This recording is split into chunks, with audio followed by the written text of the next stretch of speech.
Labvakar, dārgie draugi! Sākam kārtējo pārskatu par karu Ukrainā. Šodien parunāsim par notikumiem 2 dienu griezumā, bet abas divas dienas principā notika viens un tas pats. Galvenais notikums, pēc manām domām, ir kauja par Vuhļedaru. Un skatoties uz šo te bildi, jūs redzat, ka situācija ir ārkārtīgi sarežģīta. Un tad Vuhļedara ir reālās briesmās. Tāpēc pastāstīšu, kas tur notiek. Un, diemžēl, laikam kaujas iznākums tomēr vairāk vai mazāk šobrīd ir skaidrs. Bet sākam ar citu ziņu. Galveno ziņu šobrīd prezidents Zelenskis ir ASV. Un tūlīt viņam būs tikšanās ar ASV prezidentu Joe Bidenu. Un no tās sarunas ļoti daudz kas ir atkarīgs. Galvenais jautājums ir tāds, vai prezidentam Zelenskim izdosies pārliecināt prezidentu Bidenu, un vai viņš atbalstīs to plānu, kuru viņam piedāvās prezidents Zelenskis. Gaidīt nav palicis ilgi, tūlīt jau zināsim šīs sarunas iznākumu. Un mums pamazām sāk parādīties tā informācija, kas tad ir šajā plānā. Nekas īpaši jau neatšķirās no tās, kā mēs arī domājam agrāk. Un tad prezidenta administrācijas vadītājs Jermaks ir atklājis tādu mazu pavēris mums noslēpumu, atklājis mazliet par to, kas ir tajā plānā. Un tad galvenais šajā plānā ir Ukrainas uzaicināšana NATO. Viņi saka, tā ir daļa no plāna, un mums teikt, tā ir ļoti, ļoti liela daļa no tā plāna. Diemžēl mums sāk parādīties attieksme pret šo interviju, un arī pēc citās vietās parādījušos informāciju nav viennozīmīga.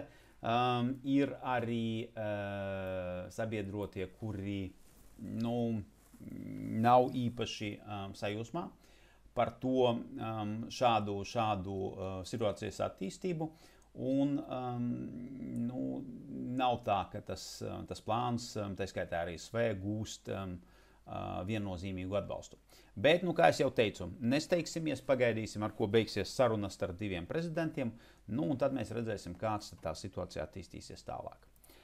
Ja mēs kaut kā palaidām garām vienu ļoti svarīgu notikumu, tas ir Sarmat raķetes uzsprāgšana Krievijā, Arhangeļskas apgabalā, Plisieckas testa rajonā. Atkal jāpaldies MT Andersonam, ka viņš vienmēr piegādā labus satelītu uzņēmumus.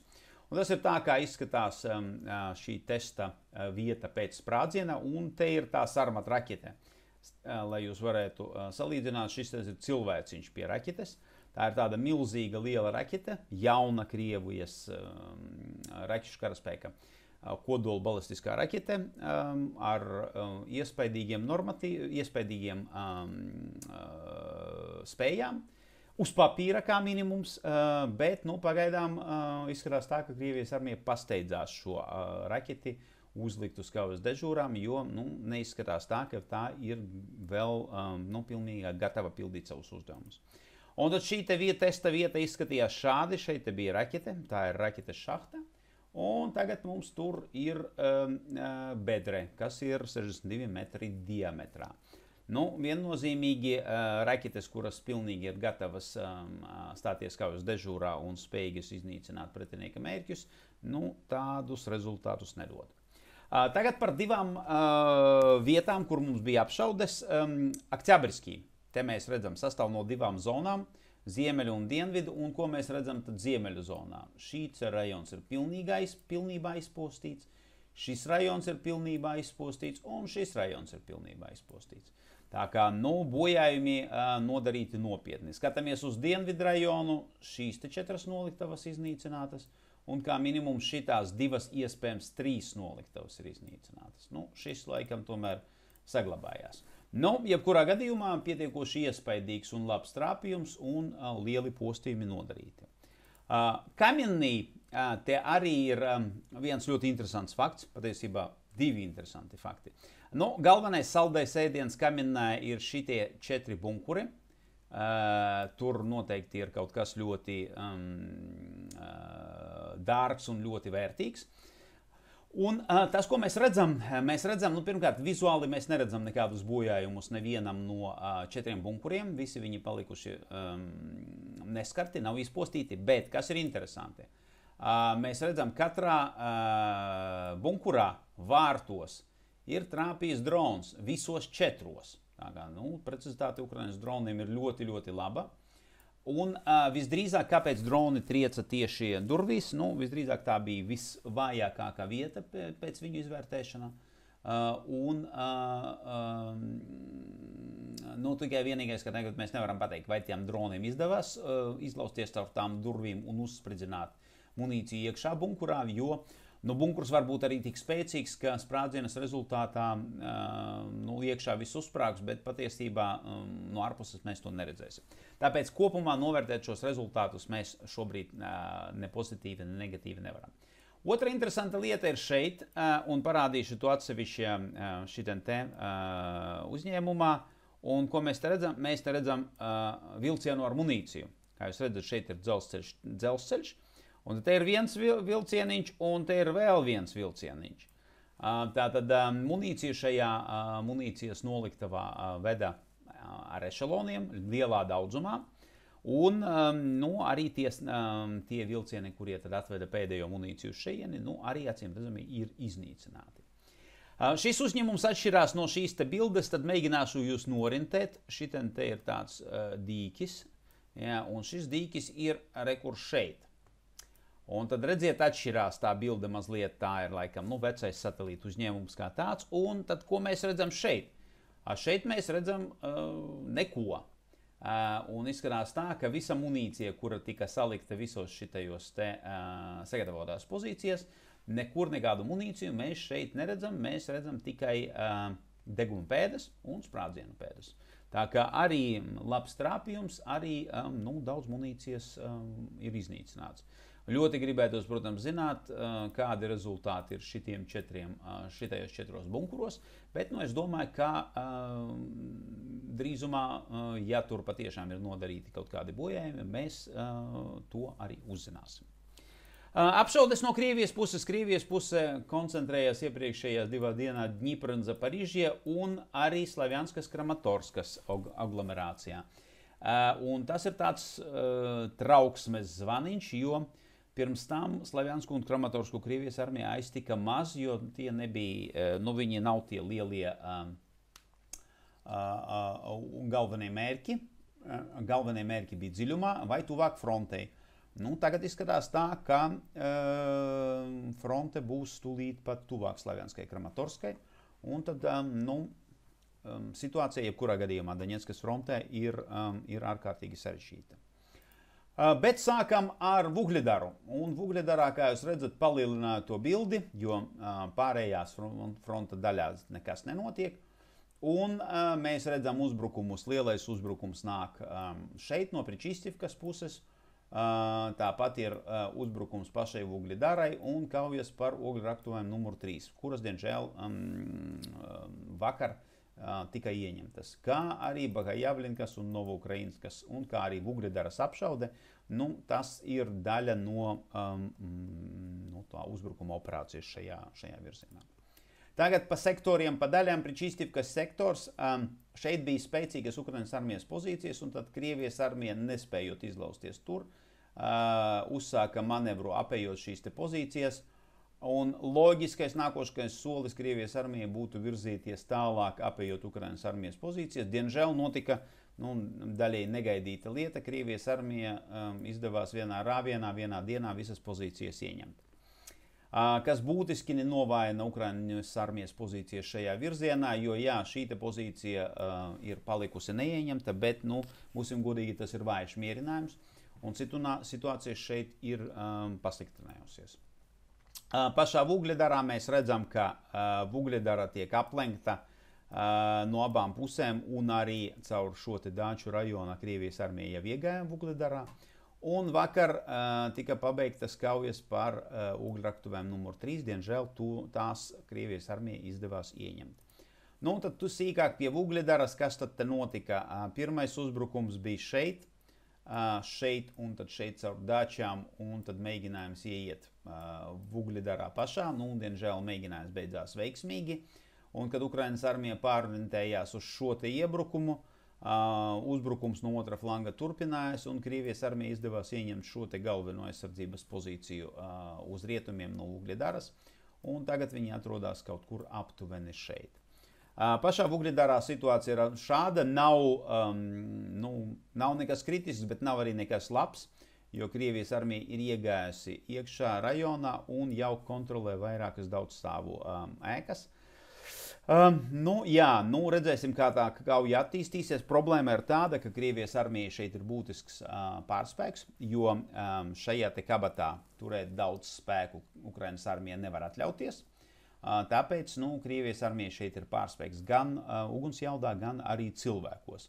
Diemžēl tas nav īpaši labs salikums, un visdrīzāk Vuglidaru Ukrainas armija nāksies atstāt. Pakrovskas virziens, kas mums notiek šeit, turpinās kaujas pie Tarietskā un arī Ņelipivkā un Ļeņidovkā. Ņelipivkā nav nekādas skaidrības, kas tur reāli notiek, jo ja Krievijas armija ir aizgājusi līdz Ļeņidovkai, Ņelipivkai jābūt ieņemtai automātiski. Turpinās kaujas pie Krasnija Jara Mikolaevkas, šeit bez izmaiņām. Pārsteidzoši ir klusums par Silidovka Mihailovka kaujām, bet visdrīzāk vienkārši nav nekādu būtisku notikumu, tāpēc nekas arī netika atspoguļots. Un tad galvenās Krievijas armijas pūliņi un arī virzība, jāsaka tā, diemžēl ir šeit dienvidu flangā, un tad no būtiskām izmaiņām ir ieņemta Želanna Drugie, kā arī šeit Krievijas armija mēģina apiet Cukuriņa no ziemeļiem, kas attiecīgi novājina Ukrainas armijas pozīcijas šajā virzienā. Un tad sākam tad arī ar šo virzienu. Šeit pēc Terikona ieņemšanas Krievijas armija aizgāja līdz dzelzceļam, un tad šo te dzelzceļa daļu viņi tagad kontrolē. No otras puses, papildus tam dzelzceļam, viņiem izdevās pārņemt savā kontrolē šo te rajonu, kas bija skaidrs, ka noturēt to Ukrainas armija vienkārši fiziski nevarēs. Šīta zona pie Hirņika ir tagad pelēkā zona. Tā ir samazinājusi no iepriekšējā ziņojumā, bet vienalga nevar droši pateikt, kurš tad kontrolē šo teritoriju. Un tad tālāk pēc pelēkās zonas mēs redzam Krievijas armijas uzbrukumu uz Želaņa Drugie un Želaņa Drugie ieņemšanu, kā arī šīs te kabatas ieņemšanu līdz pat Vovčai upei. Un vēl viena izmaiņa teritorijai ir šeit. Te gan netiek ziņots ne par kādiem uzbrukumiem, tas ir vienkārši taktiskās situācijas labojums atbilstoši reālai situācijai. Nākošā fronte ir Limana. Šeit tiek ziņots par kauju turpinājumu pie Novoļubivkas. Un tas ir rezultāts iepriekšējai Krievijas armijas uzbrukumam Ņevske. Tagad viņi tiek ziņots par uzbrukumu Novoļubivkai. Teorētiski tā tiek atzīmēta kā pelēkā zona, bet, kas ir slikti, ir tas, ka Novoļubivka atrodas aiz upes. Krievijas armija jau ir tikuši pāri krastam, pāri upei, otrajā krastā. Risinājums šeit ir vienkārši atsviest Krievijas armiju atpakaļ uz viņu krastu un tad mēģināt noturēt pozīcijas gar upi. Jā, starp citu, abi divi krasti ir Ukraiņu, tā kā Krievijas kontrolētajā krastā.